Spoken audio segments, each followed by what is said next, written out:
Bonjour Flavien. Bonjour Vincent. Mais qu'est-ce que tu fais? Je dessine. Mais on n'est pas là pour dessiner, on est là pour faire des sciences. Justement, le thème des sciences d'aujourd'hui, c'est le dessin. Le dessin, génial. C'est parti. Alors Flavien, dis-moi en plus sur ce thème. Eh bien, quand je te parle de dessin, tu penses à quoi en premier? À des couleurs. Eh bien, sache que le mélange des couleurs, eh bien, il y a beaucoup de choses en sciences à dire dessus. Et on va faire une première expérience ensemble dessus. Ok. Pour ça, il te faut 6 récipients en verre, 3 colorants alimentaires bleu, rouge et jaune, et de l'eau. Ok, et maintenant? On va faire un mélange de à peu près toutes les combinaisons pour faire un joli arc-en-ciel allant du rouge au violet. Ok. Donc...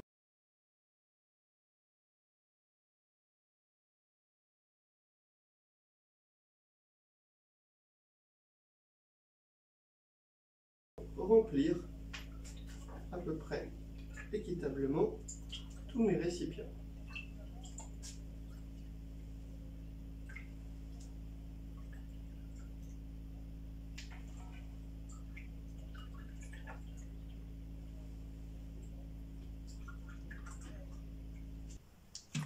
Excellent Flavien.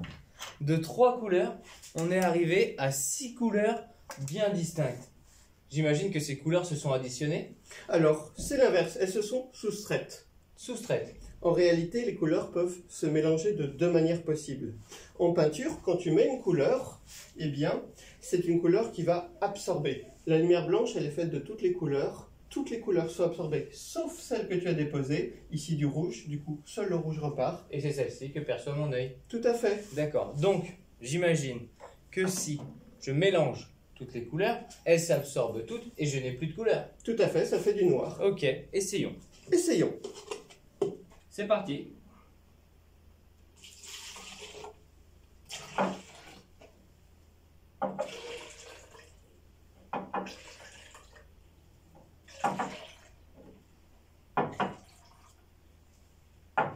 On a un beau noir. Tout à fait. Le noir est-il une couleur?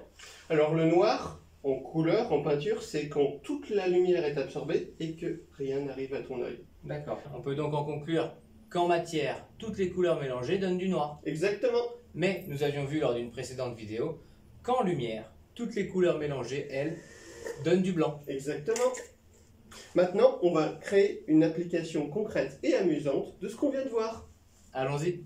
Alors Flavien, qu'est-ce qu'on fait? Eh bien, on va faire une application amusante pour laquelle il faut une feuille, un feutre noir, rouge et bleu. Ok. Tu vas dessiner des formes de ton choix en rouge et en bleu. Entre les deux, tu vas bien remplir d'un fond noir. Et moi, de mon côté, je vais remplir un verre d'eau transparente bleutée et une autre rougeâtre, comme tout à l'heure.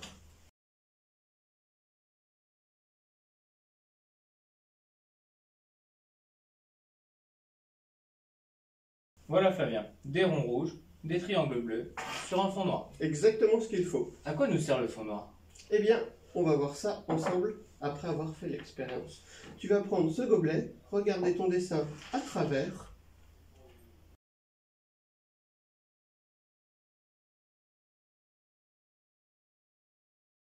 Mes triangles bleus ont disparu. Maintenant, essaye avec le bleu.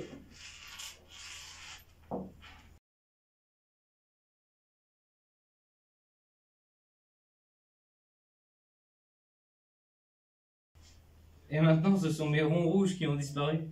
Exactement. Et comment ça se fait, Flavien? Eh bien là, comme on l'a dit, c'est une lumière soustractive qu'on a. D'accord. C'est-à-dire que quand je passe mon gobelet bleu, la lumière bleue a toujours le droit de passer. Par contre, la lumière rouge est absorbée. Donc, et une absence de lumière, ça se voit noir. Donc, le rouge apparaît noir. Comme le tour. de mon dessin. Exactement. Et du coup, disparaît. Et ensuite, quand tu inverses la couleur avec le rouge, c'est l'inverse qui se passe. Excellent. Super. Je comprends beaucoup mieux les couleurs grâce à toi. Mais niveau dessin, je suis quand même pas très doué. Alors, on va donner quelques astuces pour apprendre à mieux dessiner et comprendre pourquoi on doit représenter de cette manière-là les choses. Ok. On va commencer par la perspective. La perspective, qu'est-ce que c'est? Eh bien, le fait que les objets très loin paraissent très petits. Tu as déjà vu un avion dans le ciel, Oui, il est microscopique. alors qu'on sait qu'en vrai, Il est énorme. Tout à fait. Alors la technique, regarde, j'ai une route dessinée ici en perspective. Là, j'ai la taille de ma route de près, elle est grande. Et de loin, je l'ai redessinée en toute petite. Et ça, c'est juste la perception de l'œil. Exactement. Donc quand on reproduit cette perception sur mon dessin, je fais l'avant très grand, ce qui est loin plus petit, et ensuite je fais ce qu'on appelle des lignes de fuite, c'est-à-dire ce qui va relier et partir vers ce petit endroit. Eh bien, j'ai représenté du volume et de la perspective. Excellent. Faut que j'essaye, Flavien, faut que j'essaye.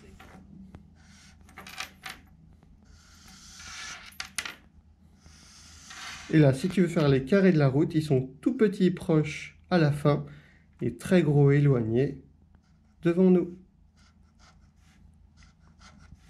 Exactement.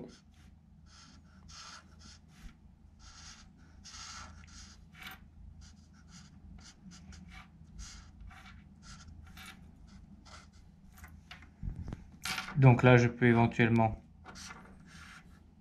faire une grande maison. Oui. Et du coup, il suffit de refaire exactement la même. En beaucoup plus petite. En beaucoup plus petite. Et j'ai bien cet aspect de profondeur. Impressionnante cette perspective. Je ne pensais pas pouvoir y arriver aussi facilement. Merci pour tes explications. Mais pour des dessins un peu plus compliqués, je n'aurais pas le niveau. Une route, des maisons, ça va. Les plus durs. Un cheval, par exemple? Ah non, trop compliqué. Et si je te disais qu'il y avait une méthode très simple pour redessiner ce magnifique cheval? Et comment? Alors, on va utiliser un principe que tu vois dans le métro. Tu as déjà pris le train. Oui. Quand tu passes dans un tunnel, sur les vitres, d'un coup, tu vois ton reflet apparaître. Exactement. Alors qu'en dehors du tunnel, je vois l'extérieur.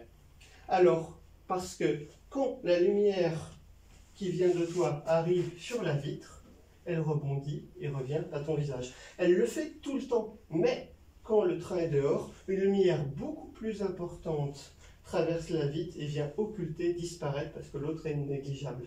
Quand il n'y a presque plus de lumière qui vient de derrière, la lumière majoritaire, c'est celle du reflet, et tu vois ton reflet apparaître. Ok, comme les étoiles dans le ciel. Exactement. La journée, elles sont quand même là, mais on ne les voit pas. Tout à fait, parce que le ciel brille plus fort. Et on va utiliser une petite astuce pour que tu puisses voir à travers une feuille ton dessin. On pose le dessin sur une surface transparente. Et on vient mettre en dessous, j'imagine, du coup, notre source de lumière. Exactement. Là, D'accord. tu ne le vois pas encore très fort. On va donc éteindre la lumière pour qu'il y ait moins de lumière qui arrive là. Il y a toujours autant de lumière en dessous et tu vas mieux voir ton calque.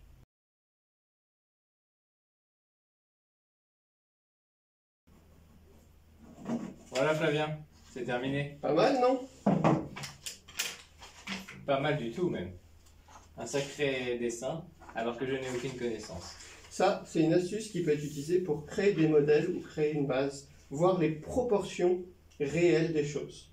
D'accord. Grâce à la lumière, nous avons pu faire apparaître le dessin sur notre feuille. Tout simplement. Parfait. Merci Flavien pour toutes ces expériences autour du thème du dessin. J'en ai appris beaucoup aujourd'hui et c'était vraiment sympa. Mais vu qu'on est encore un peu des enfants, nous aussi, on va faire une dernière expérience très amusante. Ok. Pour ça, il nous faut un bac en verre et des feutres Velleda. Ok, pour tableau blanc. Tout à fait. On mettra de l'eau après. Tu vas dessiner quelques lettres au fond. Ok.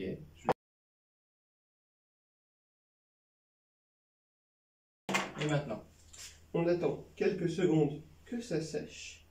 Parce que il y a, si tu sens ces feutres, une odeur particulière. De l'alcool dedans. Qui va très rapidement sécher. Et une fois que cet alcool a séché, on va pouvoir faire verser tout doucement de l'eau et voir ce qu'il se passe.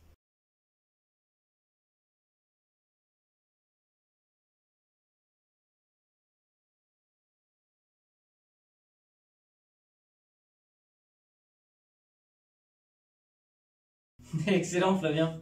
Mes lettres flottent, elles ne sont plus sur le support en verre. Tout à fait. Comment c'est possible? Alors, on avait déjà vu dans une vidéo sur la densité que l'huile flottait sur l'eau et que l'eau pouvait flotter sur le miel notamment. Exactement. Eh bien, mon feutre, il est gras. Il est d'une matière qui est un peu plus légère que l'eau et aussi qui est hydrophobe, c'est-à-dire qui n'aime pas se mélanger avec l'eau. Donc, il ne va pas être dissous, il va vouloir flotter. L'eau va donc passer en dessous parce que c'est sur une matière où ça accroche peu. Et le décoller. Le décoller et le soulever. Excellent. Et ce qui est top en plus avec ça, c'est qu'on peut, j'imagine, Se l'imprimer, tout à fait. se faire des jolis tatouages. Trop bien. Maintenant, vous en savez plus sur le dessin.